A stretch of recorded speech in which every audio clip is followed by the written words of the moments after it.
শোন, বাঘের লগে লড়লে হাট থাকে না, আর এই চেয়ারম্যানের লগে লড়লে ঘর থাকে না। যাও এখন ওই গাছতলায় গিয়ে মিটিং মিছিল করো। হাই রে আমার পোড়া কপাল, পাবলিকের ত্রাণের টিন চুরি কইরা রাজপ্রাসাদ বানাইলাম, সেই ঘরও তো বাইসা গেল। বাংলাদেশের এক গ্রাম, ধান ক্ষেতের গন্ধ, কাঁচা রাস্তা, বাজারের মোড়ে চায়ের টং দোকান। সেখানে নির্বাচন শেষ হয়েছে, নতুন চেয়ারম্যান হয়েছে শিয়াল রাজা। ভোটের আগে এসে কি নাটকটাই না করত। টং দোকানে দাঁড়িয়ে বলতো, ভাই সব, আমি জিতলে এই গ্রামে আর কোনো দলাদলি থাকবে না। আমি প্রতিশোধে বিশ্বাস করি না। হরিণ আমার প্রতিদ্বন্দ্বী ঠিকই, কিন্তু সে আমার ভাই। পাশে দাঁড়িয়ে বানর হাততালি দিত, এইবার উন্নয়ন নিশ্চিত। হরিণ ছিল স্কুল পড়া, ভদ্র স্বভাবের। সে শুধু বলতো, ভোট শেষ মানে বিভেদ শেষ। গ্রামের সবাই ভাবল এইবার হয়তো শান্তি আসবে। ফলাফল বের হলো, শিয়াল জিতে গেল। জয়ের মিছিল।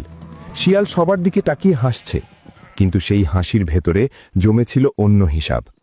রাতে শিয়াল বানরকে ডেকে বলল, এই বানর, হরিণ তো আমার বিরুদ্ধে দাঁড়িয়েছিল। জি বাস। গ্রামে কি কেউ সাহস পাবে আমার বিরুদ্ধে দাঁড়াতে, যদি ওকে একটা শিক্ষা দেওয়া হয়? বানর মুচকি হেসে বলল, বুঝেছি বস।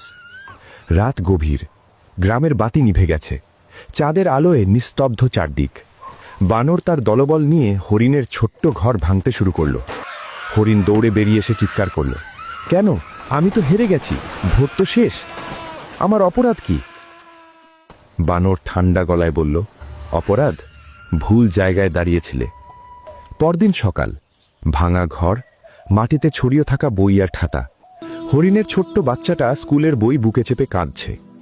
হরিণ শিয়ালের সামনে গিয়ে দাঁড়ালো, নেতা, আপনি তো বলেছিলেন সবাই এক পরিবার, আজ পরিবারের ঘর ভাঙলেন কেন?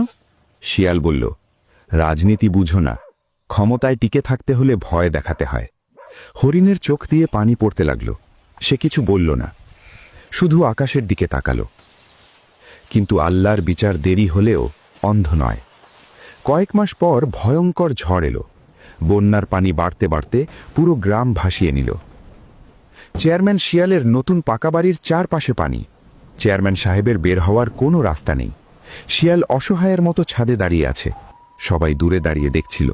শিয়াল সাহায্য চাইল, কেউ সাহায্য করতে এগিয়ে আসলো না। কিন্তু তখনই একটি নৌকা এগিয়ে এলো। নৌকায় কে জানেন? সেই হরিণ। হরিণ বলল, চলুন নেতা, জীবন বাঁচানো আগে দরকার। শিয়াল মাথা নিচু করে নৌকায় উঠল। শিয়াল বুঝল, ক্ষমতা মানুষকে শক্তিশালী করে না, মানুষের চরিত্রই তাকে বড় করে। ভোট মানে শত্রুতা না, ভোট মানে দায়িত্ব।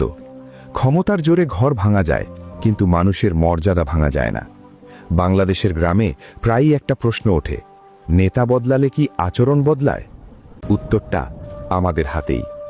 আমরা যেমন মানুষকে ক্ষমতায় বসাই, তেমনই নেতৃত্ব পাই।